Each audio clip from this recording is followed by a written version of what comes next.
estamos en esta hora, en esta parashá, estudiando, vamos a analizar un poco en este primer nivel la parashá Bechalotha o Bechalota, como la llaman algunos.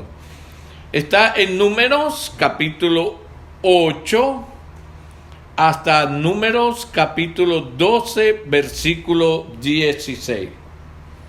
La parashá significa cuando hagas subir. Eso es lo que quiere decir, cuando hagas subir. En la Haftará, que son las lecturas del Antiguo Testamento, del Tanaj, que acompañan la parashá, tenemos a Zacarías capítulo 2 versículo 10. Zacarías capítulo 2 versículo 10. Y tenemos a Joel capítulo 2 versículos del 28 al 32. Y bien, en esta parashá continuamos presentando a Moshe como el profeta que era una sombra de lo que sería nuestro Mashiach Yeshua. Estamos viendo la unción profética que se movió a través de Moisés, de Moshe, quien no era otra cosa sino la figura que estaba siendo utilizada por el Rúa para presentarnos al Mashiach, que venía con la unción profética, cumpliendo lo que se había dicho de él a través de Moisés y anunciando lo que vendría después, como era la explicación de lo que estaba en sombra, toda la Torah que estaba en sombra, y anunciando la luz de los tiempos finales. Con Moisés vamos a encontrar toda esta narrativa. Vamos a encontrar más claridad de la vida de Moisés, lo que él significaba para ese momento el pueblo de Israel y lo que significaba también la luz, una luz que no todos ellos alcanzaron a ver. Hasta el día de hoy. Hasta el día de hoy unos siguen amando la sombra, defendiendo la sombra como la única capacidad que tienen para mirar la venida del Mashiach. Y por eso fue que en la sombra se les coló el Mesías y no lo vieron, y ahora lo están esperando al final. Lo triste de esto es que hay mucho pueblo, llamémosle cristiano o mesiánico, que ha regresado a las raíces de su fe, que son las raíces hebreas. Las raíces del pueblo cristiano son las raíces hebreas, no las raíces judías. Y este pueblo que está regresando del valle, que se está levantando del valle de los huesos secos, lastimosamente hay un gran sector que está abrazando nuevamente la sombra y estudiando la Torá por la sombra y dejándose guiar por la sombra. Entonces salimos de una religión para meternos en otra. Pero bien, nosotros hemos aprendido en este método de comparativo de la Torá y el Brit Hadashah, como cuando nosotros encontramos modelos donde cosas vivas resurgen de lo muerto, donde como cuando habían sentencias de muerte inminentes, de pronto surge nuevamente la vida. Y hemos encontrado en todos estos pasos que la Torá está a punto de darnos una profecía sobre el Mashiach. Por ejemplo, nosotros vemos cómo sobre Moisés había una sentencia de muerte. El faraón, o el adversario, el diablo, Hasatán, como se sienta más cómodo escucharlo y pronunciarlo, él de todas maneras le va a atacar de la misma manera. Acuérdense que cuando Hasatán se lanza, o el diablo, o Satanás, él no dice, ay, no, dijeron diablo y yo no me llamo diablo, yo me llamo Hasatán. No, él no anda en esos cuentos, hermano. Nosotros somos los que andamos enredados en eso. Cuando el faraón, el adversario, ordenó matar a todo varón israelita, en ese tiempo no eran judíos, israelitas que nacieran, lo que había hecho era dar una sentencia de muerte a todos los varones. Allí estaba Moisés incluido. Sabemos la que la Torá nos enseña: la madre lo da a luz, lo esconde por 3 meses. Después, es interesante esto, sobre el mismo río en donde estaban lanzando a los niños para morir, la madre hace una canastilla y en ese río pone esa canastilla, en el río Nilo, con el cuerpo y la vida de Moisés, el cual es rescatado por la hija del faraón y sacado de esa sentencia de muerte a una vida de luz. Entonces, ¿qué encontramos en el decreto del faraón? Que todo varón debía morir. ¿Qué se suponía que le debía suceder a Moisés? Tenía que morir. ¿Por cuánto tiempo? La madre de Moisés lo escondió por 3 meses. Aquí tenemos una sentencia de muerte y el número 3. Ahora, ¿qué pasó cuando la hija del faraón lo tomó del río Nilo en la canastilla donde estaba y le salvó la vida? Ella lo pasa de muerte a vida, o sea, casi como una resurrección, con Moisés. Es una figura de eso. Entonces, vemos que la muerte de Moisés es cancelada cuando la hija del faraón hace este acto. Ella lo pasa de la muerte a la vida, y encontramos en la vida de Moisés esto repetidas veces. El número 3, y encontramos cómo él es salvado, Por ejemplo, ¿cuántos años vivió Moisés? 120 años. Fueron 3 periodos de 40 años. Bien, vamos a ver otros apartes muy importantes de la vida de Moisés.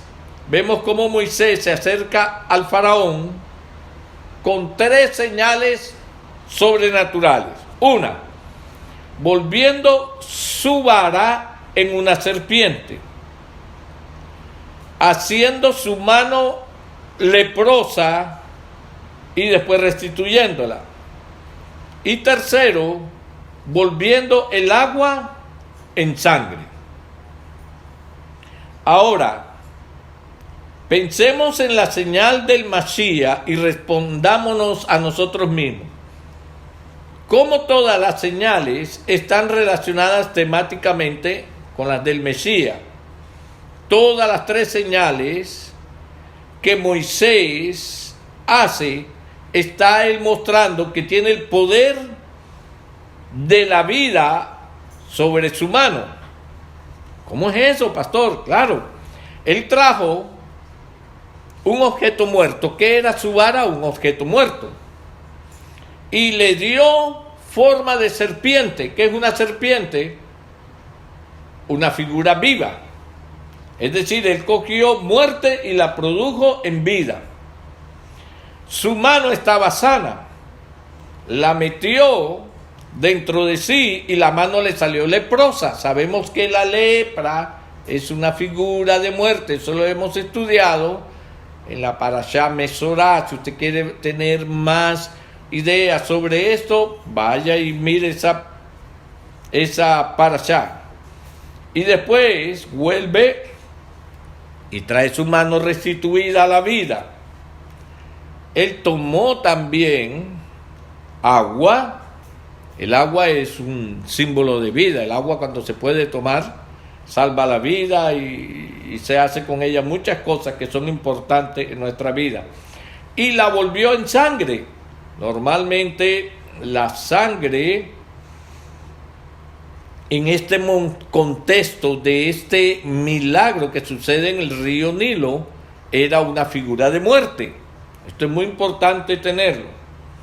En todo caso, Moisés demuestra que él tiene el poder de la vida y la muerte. Lógicamente no era por su poder, era por el poder del Altísimo. El Altísimo lo que estaba haciendo era cogiendo al siervo Moisés y levantándolo como un profeta, cual nunca hubo otro después como él, excepto cuando aparece Yeshua, que el Padre lo anuncia como un profeta. Por eso sabemos que uno de los ministerios de nuestro Mashiach, aparte de Cordero y aparte de otros ministerios, era el ministerio profético. Ahora, vamos a leer Números capítulo 12. Números capítulo 12. Aleluya. Y vamos a leer el versículo 3. Y vamos a empezar a hacer una serie de comparaciones.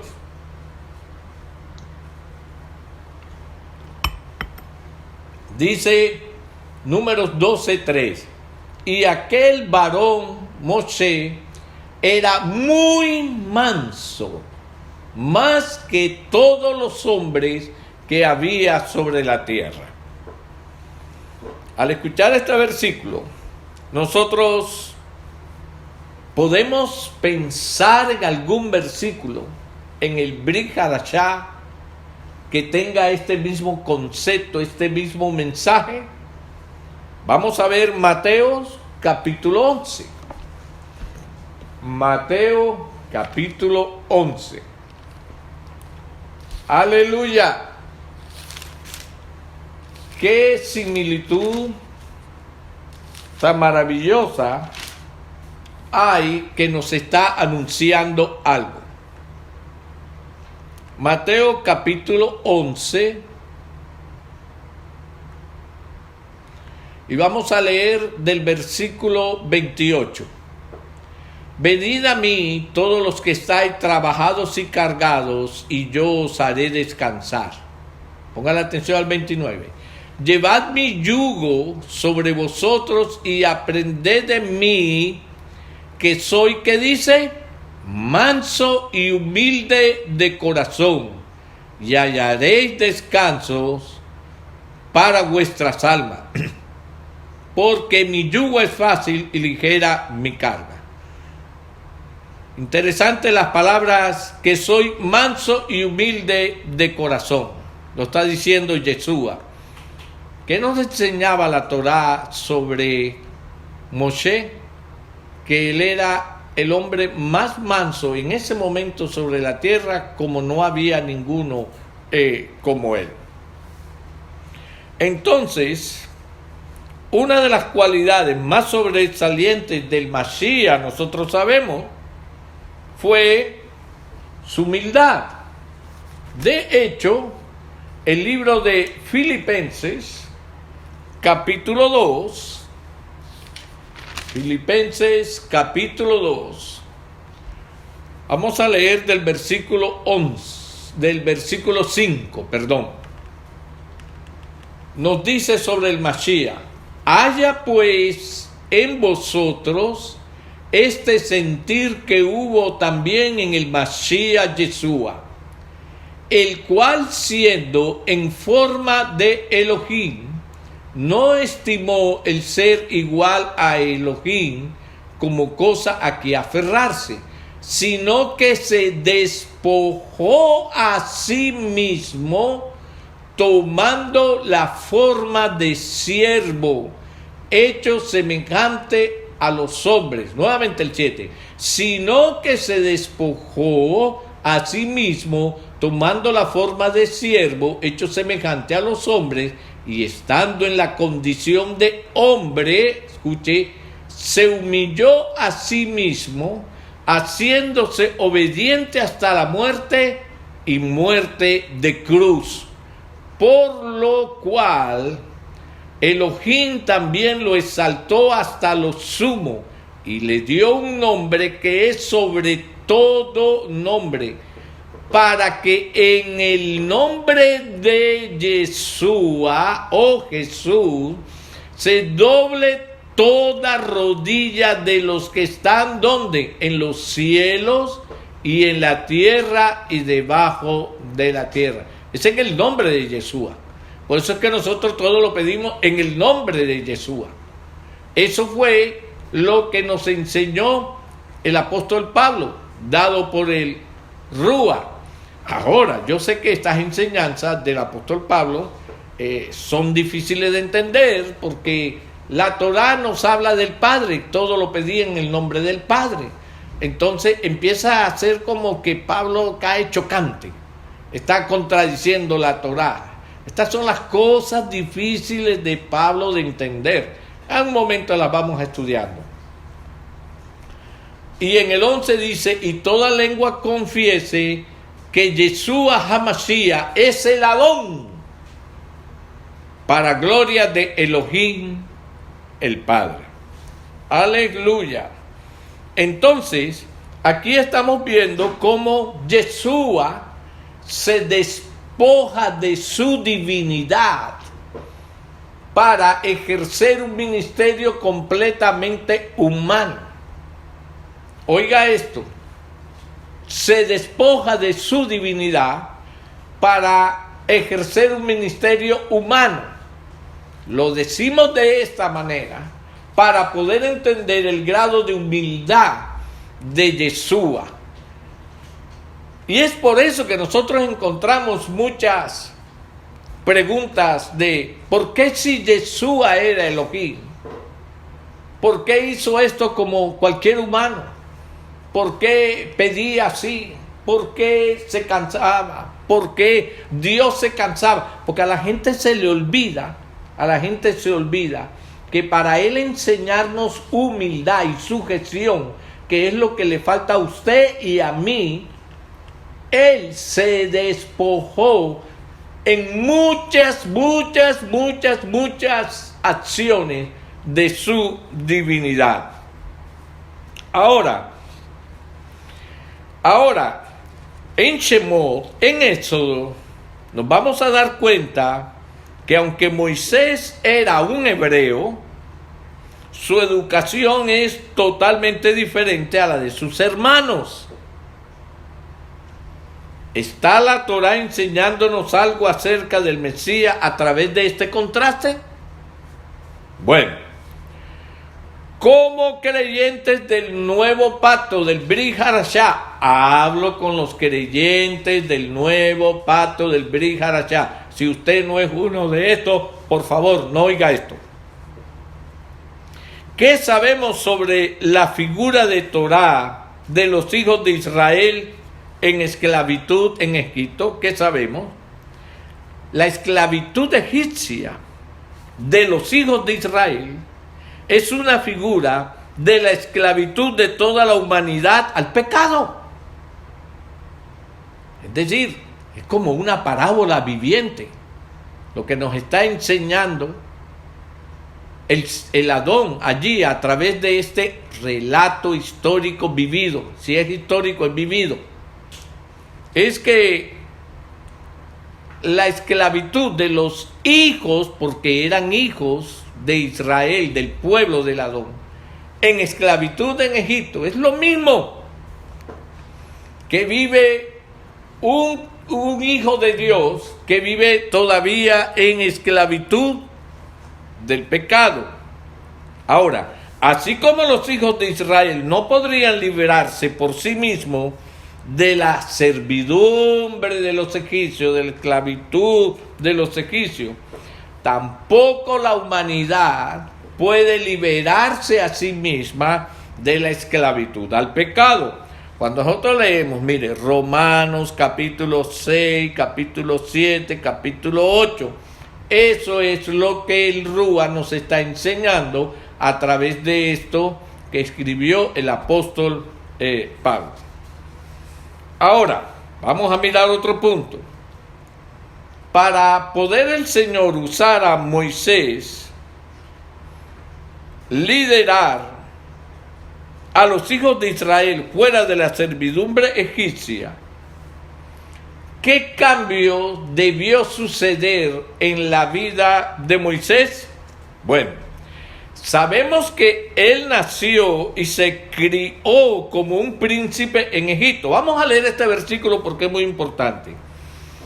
Hechos capítulo 7. Hechos capítulo 7. Aleluya. Estas son las cosas difíciles de entender del apóstol Pablo. Una de ellas. Hechos capítulo 7. Y vaya ahora usted a los versículos 22 y 23. No. Sí, 22 y 23. Hechos capítulo 7, versículos 22 y 23. Dice, hablando de Moisés, y fue enseñado Moisés en toda la sabiduría de los egipcios. Mire la clase de educación que tuvo el siervo Moisés. En toda, a él no se le negó nada de la sabiduría o del conocimiento de ciencia y de todo que había en ese entonces en medio de los egipcios, que era la potencia mundial. Dice, y era poderoso en sus palabras, es decir, cuando Moisés hablaba con el poder que da la autoridad, y dice, en sus palabras y obras. Todo el mundo que estudia Torah y escudriña sabe que quien construyó a Egipto en aquel entonces fue el pueblo hebreo. ¿Dirigido por quién? Por su líder Moisés. Qué tremendo, ¿no? Un Moisés que no sabía realmente de dónde venía. En fin, esto es una historia, ¿no? Entonces, aquí sabemos que Moisés, aquí en estos versos encontramos todo el conocimiento que Moisés sabía, tenía y quién era. Por lo tanto, quién era, cómo era reconocido en Egipto Moisés. Ahora, sin embargo, para volverse líder de Israel, Moisés tuvo que dejar esa posición de egipcio poderoso en palabras y en poder, en todas las obras que hacía. Él tuvo que dejar eso, humillarse y volverse como un hebreo. Ahora, miremos esta similitud. Cuando Moisés está creciendo, él no está participando de la esclavitud de su pueblo. Él no participa. Él no se cría como esclavo. Una similitud como Yeshua, que Yeshua, aunque era un judío Yeshua no se crió esclavo del pecado. Por eso era que él tenía el mensaje, el poder y la autoridad para, a través de la obediencia de lo que se le había asignado, el poder librar a su pueblo de los pecados. Entonces, ¿qué estamos viendo aquí? Cómo la vida de Moisés nos estaba relatando lo que venía a ser la vida de nuestro Mashiach Yeshua. Yeshua no participó en la esclavitud del pecado, nada más lo vio como lo vio Moisés de lejos. Moisés no era esclavo de Egipto, pero sí veía la esclavitud de su pueblo. Ahora, Moisés tuvo que bajar de su posición digna de un príncipe, identificarse con sus hermanos, los hebreos. Es una figura de cómo Yeshua se vació a sí mismo de su divinidad, de manera que se pudiera identificar con nosotros y ser obediente hasta la muerte. En otras palabras, miren mis hermanos, Moisés es una figura de la experiencia de Yeshua, de lo que leímos ahorita en Filipenses capítulo 2, versículo del 5 al 8, donde él se vació a sí mismo de su divinidad real para volverse como un hombre de carne y sangre. Es que las figuras que la Torá nos muestra de Yeshua son perfectas, hermano. Ahora, vamos a Números capítulo 12. Números capítulo 12. Aleluya. Y vamos a buscar los versos del 4 al 8. Importante esto. Dice: luego dijo Yahweh a Moshe, a Aarón y a María. Aquí estamos hablando del momento de la rebelión de María, Aarón contra su hermano Moisés. Los llama y los pone allí frente al tabernáculo. Les dice: salid vosotros tres al tabernáculo de reunión. Y salieron ellos tres. Entonces Yahweh descendió en la columna de la nube y se puso a la puerta del tabernáculo y llamó a Aarón y a María, y salieron ambos. Y él les dijo: oíd ahora mis palabras. Cuando haya entre vosotros profeta de Yahweh, le apareceré en visión, en sueños hablaré con él. Escuche. Le apareceré en visión, en sueños hablaré con él. No asimismo a mi siervo Moisés, que es fiel, oiga la expresión, en toda mi casa, en toda mi casa. Cara a cara hablaré con él y claramente, y no por figuras, y verá la apariencia de Yahweh, y verá con sus ojos la apariencia de Yahweh. ¿Por qué pues no tuvisteis temor de hablar contra mi siervo Moisés?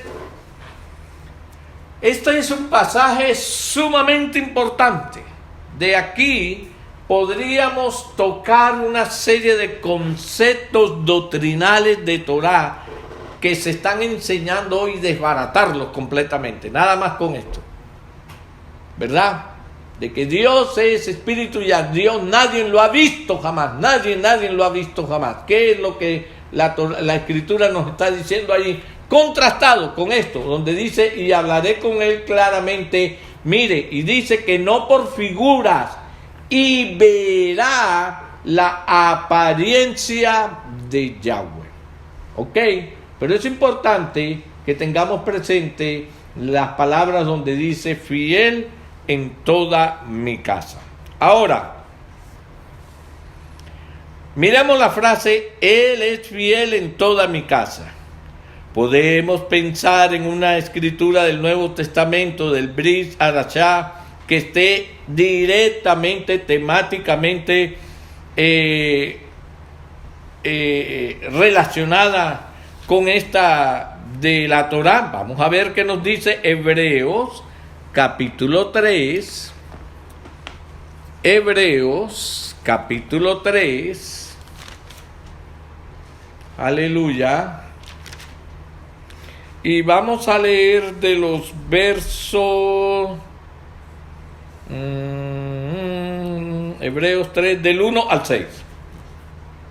Dice: por tanto, hermanos santos, participantes del llamamiento celestial, considerad al apóstol y sumo sacerdote de nuestra profesión, Yeshua el Mashiach, el cual es fiel al que lo constituyó, como también lo fue Moisés en toda la casa de Dios. Está ratificando la fidelidad de Moisés en toda la casa de Dios, pero está presentando al lado de él, ¿a quién? A Yeshua. Porque de tanto mayor gloria que Moisés es estimado digno ¿de quién está hablando De Yeshua. Cuanto tiene mayor honra que la casa, el que la hizo. Porque toda casa es hecha por alguno, pero el que hizo todas las cosas es ¿quién? Elohim. Y Moisés a la verdad fue fiel en toda la casa de Dios, de Elohim, como siervo para testimonio de lo que se iba a decir. Pero Mashiach como hijo sobre su casa. Oiga esta expresión. La cual casa, ¿qué dice? La cual casa somos nosotros, si retenemos firmes hasta el fin la confianza y el gloriarnos en la esperanza.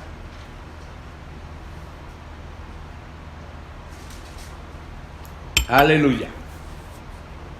Entonces, estamos mirando la similitud, la comparación que podemos hacer de la Torá, hablando de Moshe, su vida, su testimonio, y cómo todo apuntaba a mostrarnos a quién, a Yeshua, nuestro Salvador y ahora Redentor. Aleluya. Ahora, miremos cómo la revelación que Moisés recibe en Números capítulo 12, versículo del 4 al 8. Miramos eso y nos preguntamos, ¿puede esto enseñarnos algo acerca de Yeshua? Vamos al Evangelio de Yohanan. Juan, capítulo 5, versículo 20. Juan, capítulo 5, versículo 20. Les hablo así despacio para que tengan tiempo de ir y buscar en la escritura, aunque todo esto está siendo grabado y después se pone en YouTube y usted puede irlo mirando. Juan, capítulo 5, versículo 20. Dice, vamos a leerlo. Porque el Padre ama al Hijo y le muestra todas las cosas que Él hace, y mayores obras que ésta le mostrará,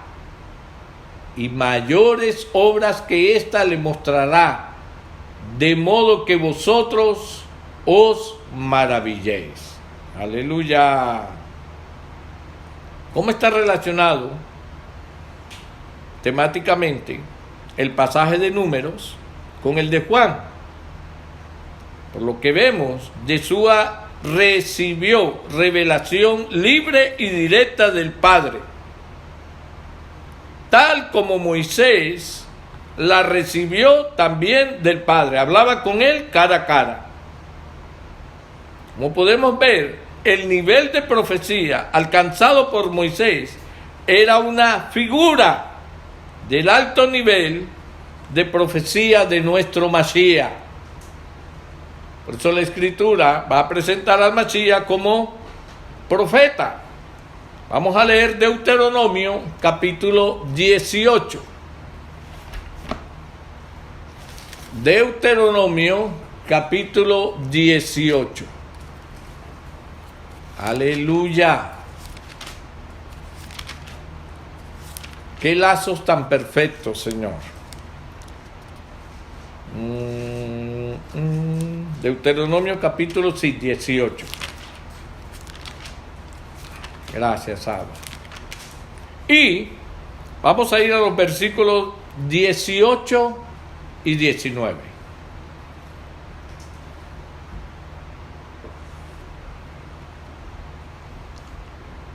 Dice: profeta les levantaré de en medio de sus hermanos, como tú, y pondré mis palabras en su boca, y él les hablará todo lo que yo le mandare.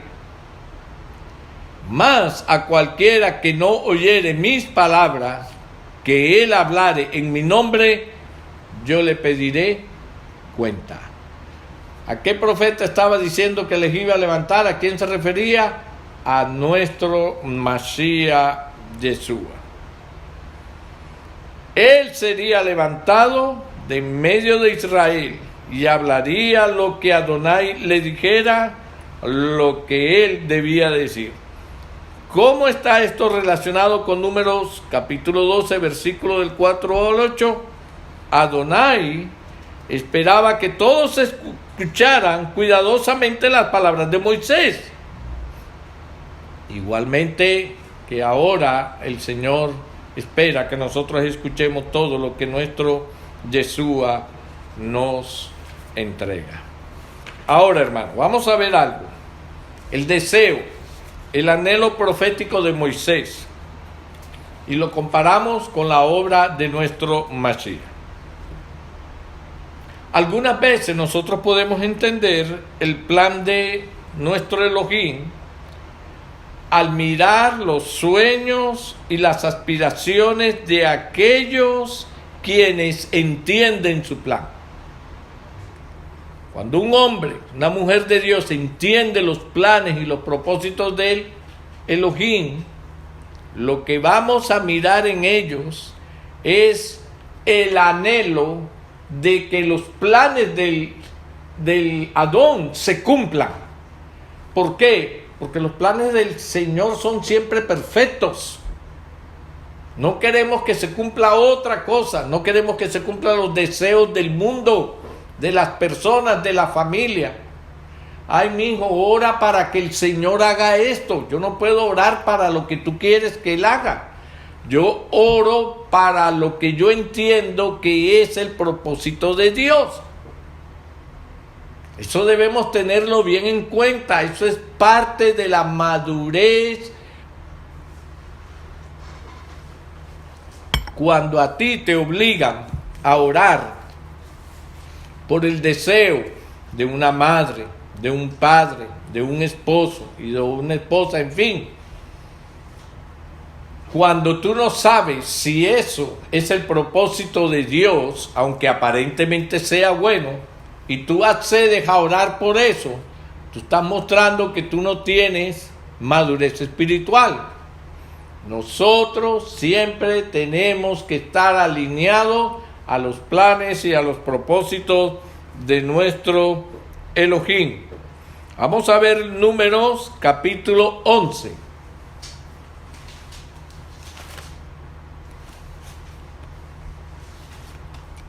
Números capítulo 11, versículo del 24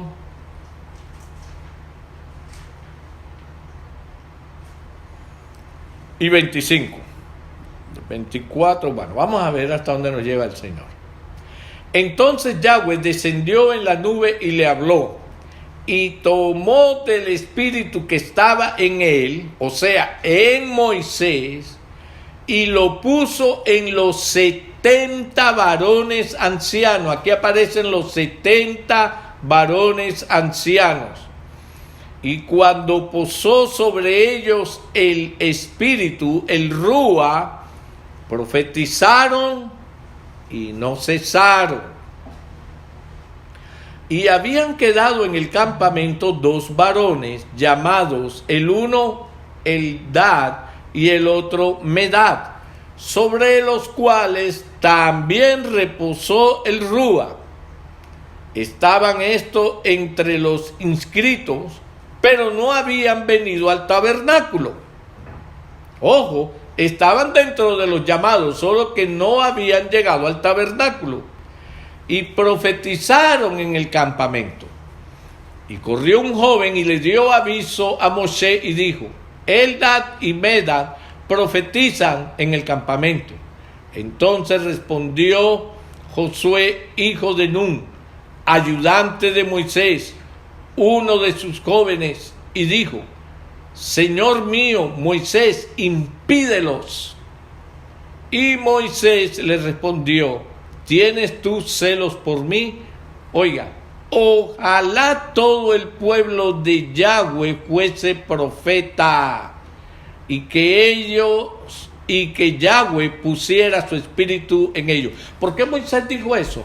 Porque Moisés sabía que en el Sinaí ese era el deseo del Padre para con su novia.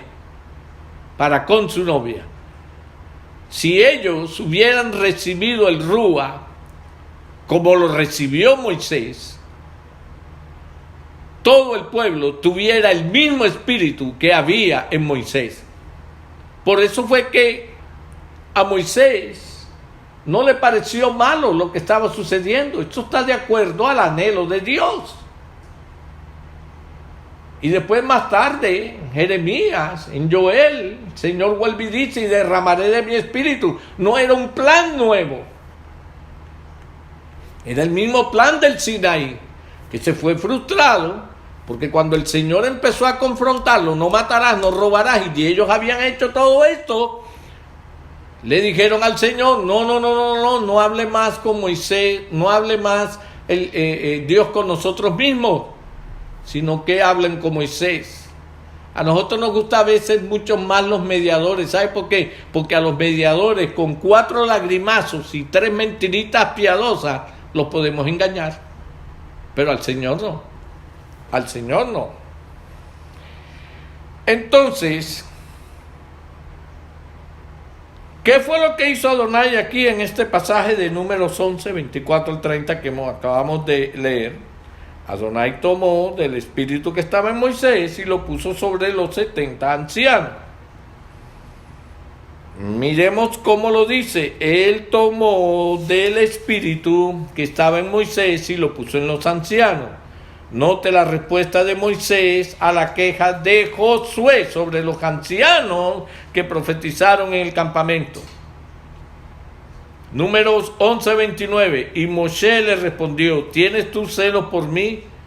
¿Quién diera que todo el pueblo de Yahweh fuere profeta y que Yahweh pusiera su espíritu sobre ellos?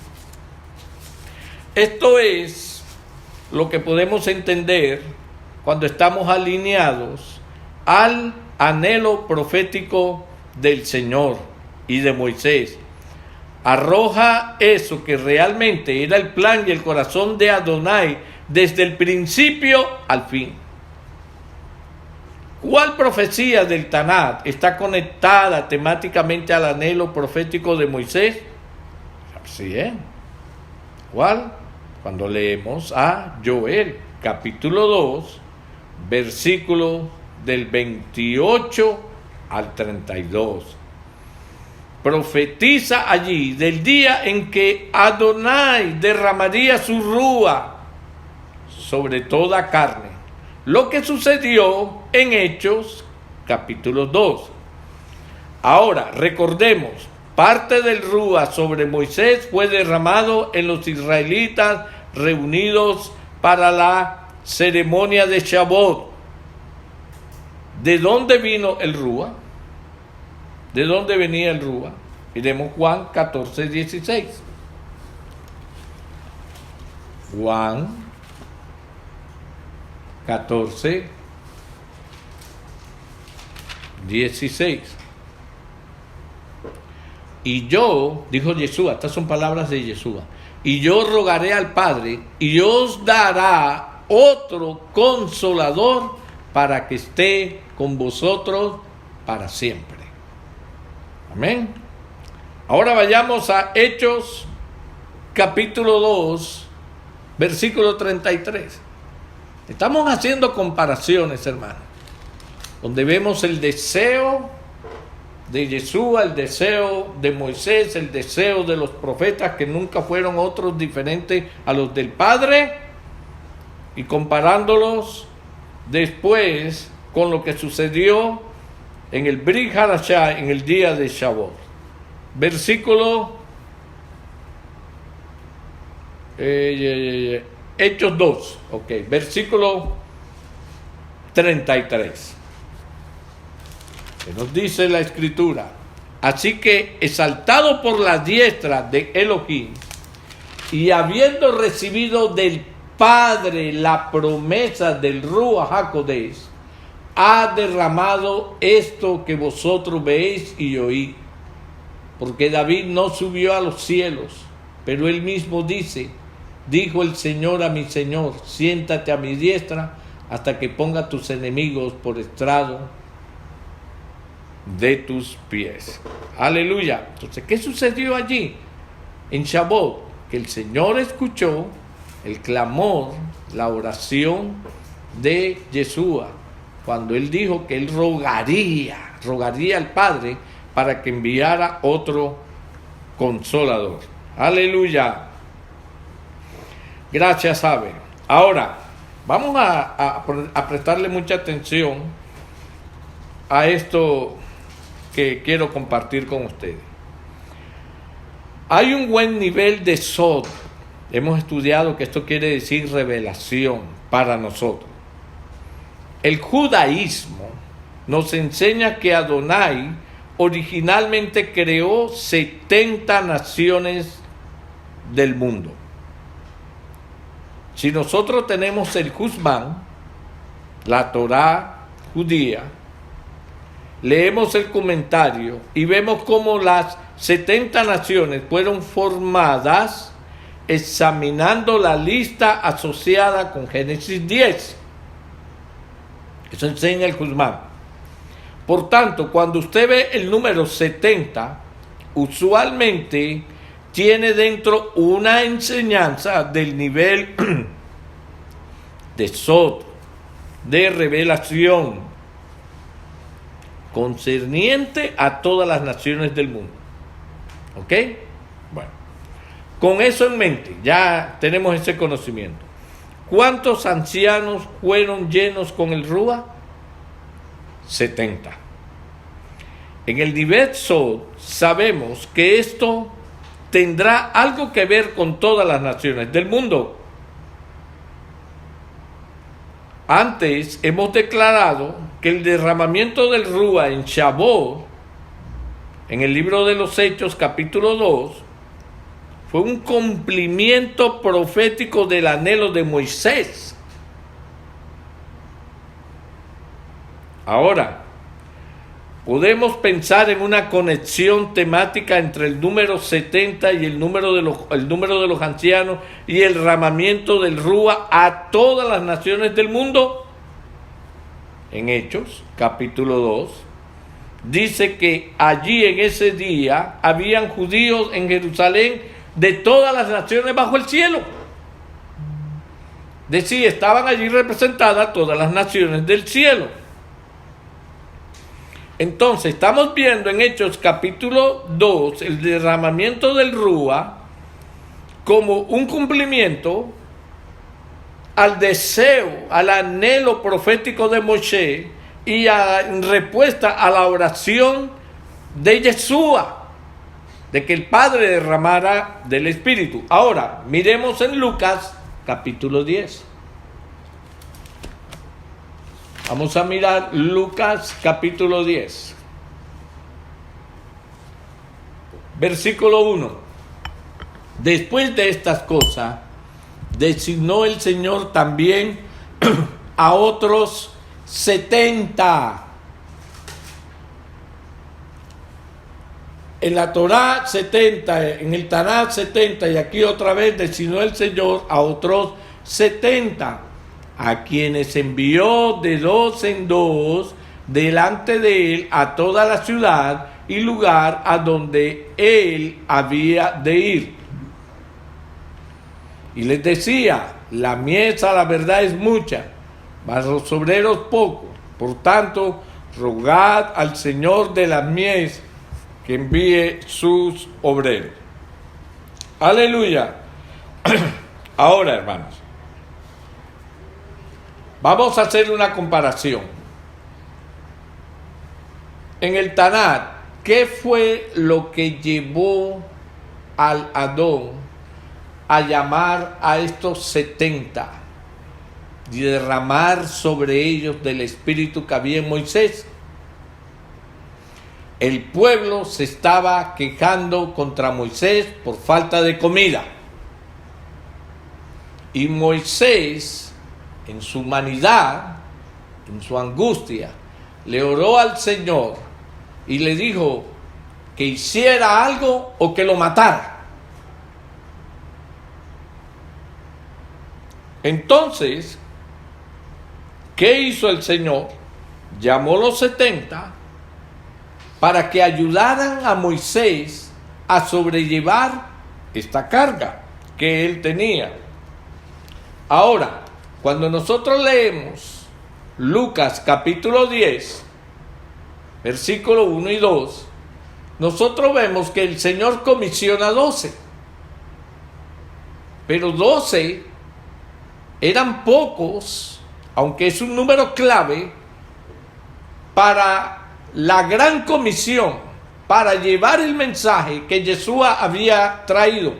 Había llegado el momento de que el valle de los huesos secos diera sus frutos para salvación. Las ovejas perdidas de la casa de Israel, había llegado el momento de ser rescatadas. Esas son las buenas nuevas del Evangelio. Pero para 12 era una carga, como le fue para Moisés toda la queja del pueblo. Entonces ahora el Señor, en este capítulo 10, está llamando nuevamente 70. Y vuelve y da la explicación y dice: rogar al Señor de las mies que envíe sus obreros a las mies. ¿Por qué? Porque dice: la tarea a la verdad es mucha, mas los obreros poco. Entonces, estamos viendo que, hermanos, el Adón nunca cambia de parecer, nunca cambia sus planes, siempre ha sido el mismo para su vida y para la mía. Nosotros somos los que hemos ignorado los planes del Adón y nos hemos metido en muchas cosas. Y lo más terrible es que aún cuando en esta era, en este tiempo, se nos revela cuáles son los verdaderos planes del Señor, no estamos dispuestos a hacer la corrección. Queremos es obligar al Señor a que Él nos ayude en nuestros planes, aunque los iniciamos creyendo que era lo mejor. Nos muestra Él que Él tiene cosas mejores. Entonces ahora queremos obligarlo a Él a que Él se meta en nuestros planes. Una actitud que hay que cambiar, que hay que corregir. Ahora, quiero para terminar, vamos a leer Números capítulo 10.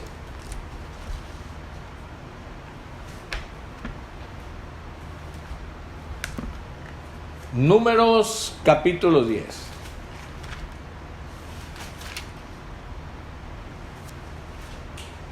Aleluya.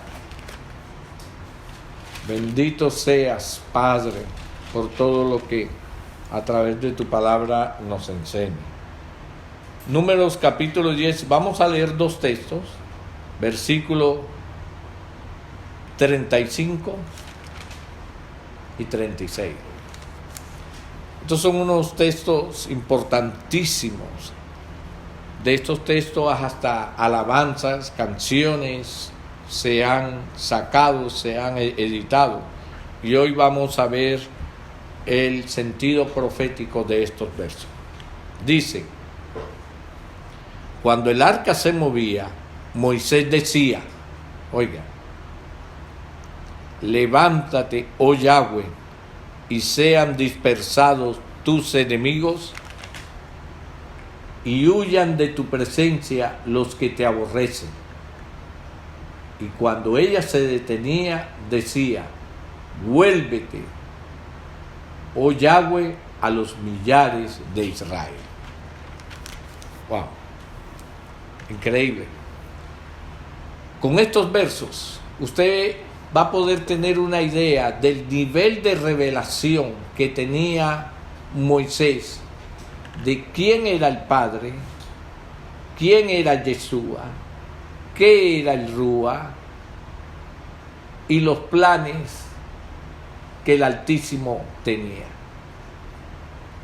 Si Moisés se pone a explicar todo esto, como yo tengo la oportunidad hoy en día de hacerlo, ahí lo hubieran apedreado. Allí lo hubieran apedreado. Por eso es que el Señor cubre muchos de sus siervos, manteniendo muchas cosas en sombra, porque la humanidad en aquel entonces no estaba preparada para recibir lo que nosotros vamos a experimentar. Tal vez nosotros no estábamos preparados para recibir y vivir lo que ellos vivieron en Egipto. Pero de igual manera, ellos no hubieran estado preparados para recibir lo que nosotros vamos a pasar. Ninguno de nosotros realmente está preparado, pero el Rúa nos va a dar la fuerza, el poder, sobre todo la revelación, porque el que tenga la revelación y esté en la disposición de hacer la corrección, va a salir adelante. Número 10:35. Antes, quiero hacer una aclaración. Hay muchos que dicen que los versículos 35 y 36 del libro de Números era visto como el libro entero de Números. Aún los sabios de Israel vieron dentro de estos dos pasajes un mensaje tan poderoso que podría mantenerse solo como su libro de Torá propio. Vamos a ver la razón de por qué estos dos versos son tan poderosos. Y vamos a mirar la expresión que dice Moisés: levántate, oh Señor. Primero, preguntémonos, ¿ve usted algún mensaje profético en estas palabras concernientes a Yeshua? Cuando Moisés está diciendo, levántate, oh Señor, ¿estamos acaso pudiendo ver que él estaba hablando de Yeshua? Aleluya. No nos lo podemos imaginar así tan fácilmente, ¿verdad? Ok. Piense en la señal del Mesías. Piense en el punto principal en el mensaje de Hechos capítulo 2. Y vamos ahora a Hechos capítulo 2.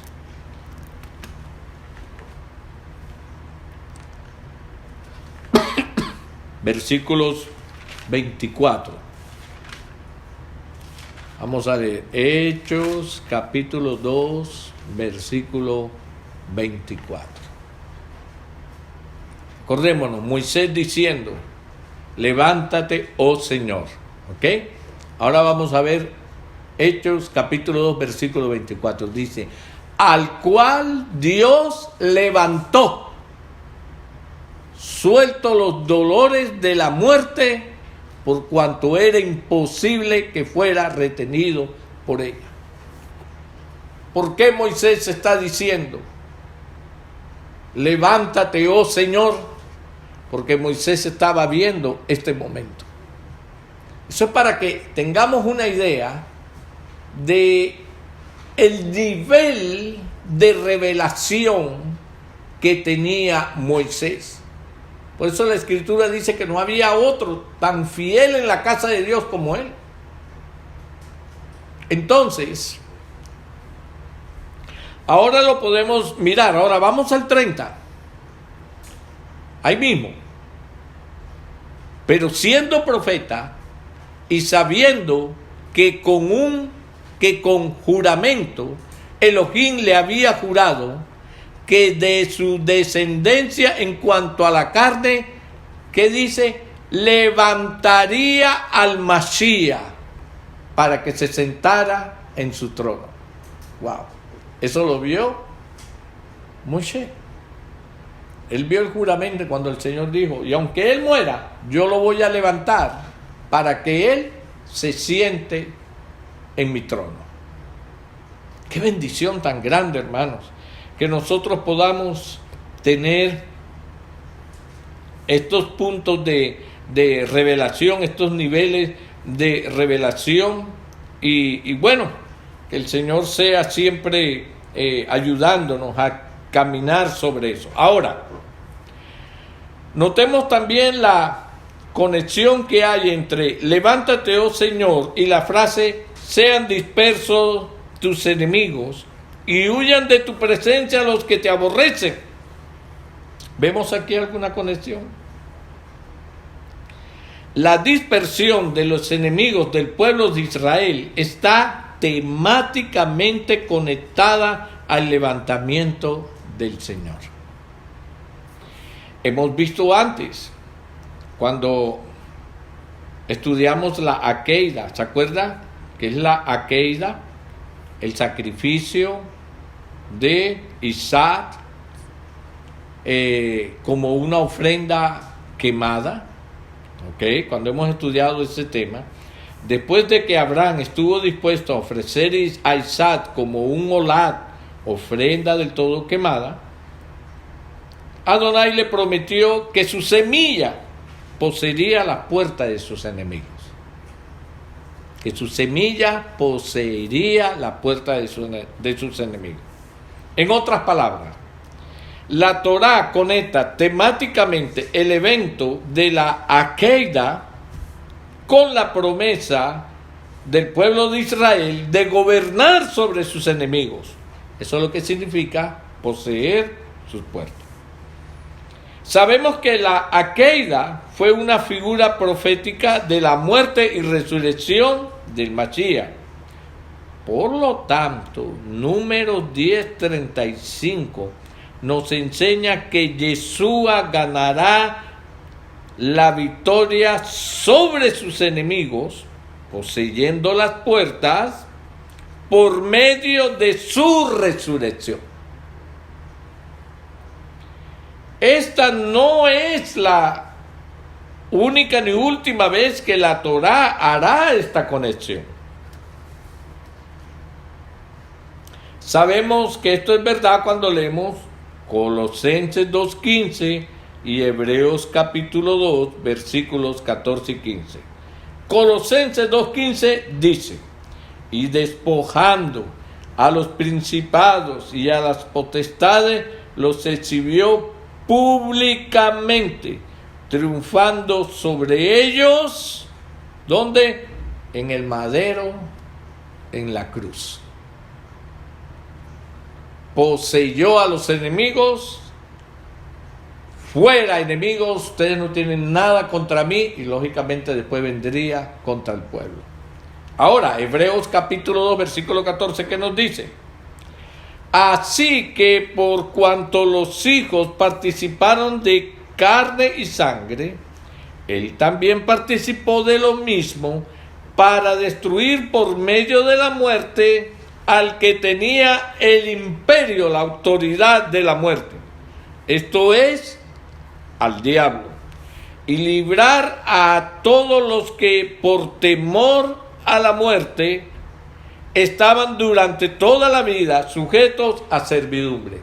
En otras palabras, y sean dispersos tus enemigos. ¿Cuándo fueron dispersos? Cuando Yeshua triunfa sobre el pecado y sobre todos sus mensajeros en la cruz del Calvario.